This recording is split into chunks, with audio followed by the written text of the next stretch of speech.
Well, it has been a long winter, but we are nearly at the end, which means it is time to start prepping for spring. And what about adding a little vintage flair? A good find can always add character to your space and your wardrobe. No one knows that better than Ruthie's Vintage House. And we are joined here with Ashley. Good morning, good morning. Okay, first, you gotta tell everyone the backstory to your place and the name. Yes, so my shop is named after my grandma Ruthie, who is 102. Woo. She is still with us, still lives on her own, and is one of the most fabulous ladies around. And she is the person who really inspired my love of vintage, and growing up we would do garage sales together and go to garage sales together, and that never left me. I still do it today. Yeah, so hi Grandma if she's watching. Yes. Shout out to Ruthie. You have so many things that we got to get to here. One thing that always gets me excited for spring is I feel like I start to incorporate color back into my wardrobe. Yes. And your sweater is adorable. First, we got to start with that. But tell us about some of the pieces that you have in your store that people might be interested in to add a little life back into their Absolutely. Well, I got this sweater in Amsterdam, and it is a vintage sweater that I love. And it is getting warm, right? That's the hope. Today it kind of tricked us, but spring is also all about layering, right? Because in Minnesota, we know we might start the day at 20 degrees, and by the end of the day, we're at 40 or 50 degrees. So as I tried to pick outfits or think of through different things to bring, I brought a beautiful 1960s jacket, and then under it is a 1970s dress, so that as the day goes on, your jacket is the start of your style and you're ending the day just showing off your dress, and then if you need to put the jacket back on, it's ready. So the more we can layer, the better. Beautiful. Additionally, like you said, I think we go from Christmas where we have so much color, we have so much going on, then we kind of burn out, and then I think spring it kind of comes back, right? So I tried to incorporate different home decor items of just different ways with vintage crewels, lots of pops of color. I mean, someone made this. That's amazing. Yeah.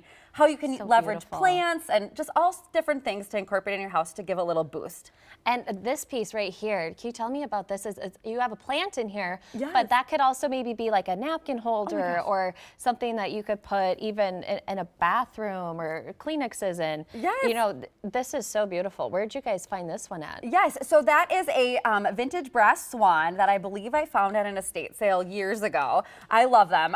Things are just getting harder and harder to find. I haven't found one of these in years, but they are just so beautiful. And like you said, that's the best part about vintage. Just because someone did it one way, I have a plant in there, doesn't mean you can't put napkins or different things in it just to style it up and move it around your house. Yeah, and these shoes too. Oh, who doesn't love a loafer? Oh, loafers are so big right now. And so are brooches. Yes. Brooches are actually one of the top items that stylists are picking for spring. And I mean, good thing, because my mom has a ton of them that I can just take from her. Oh my gosh, yes, absolutely. Or I'm coming to your store. No, but any way you can add an accessory or pop of your personality to your outfit, I think can go such a long way. And brooches, there's so many of them. And it's funny because a few years ago, we wouldn't talk about them or nobody wanted them. And now all of a sudden they're one of the best sellers in my shop again. Really? I can't keep them. Yes, because they're just so fun to add to your kids are adding them to their backpacks. People are adding them to their purses or their sweaters, and why not? What else is one of your top sellers that you have? I would say vintage sweaters are always a hit, any sort of crew neck, and they're just made so well. I think that is something that really helps.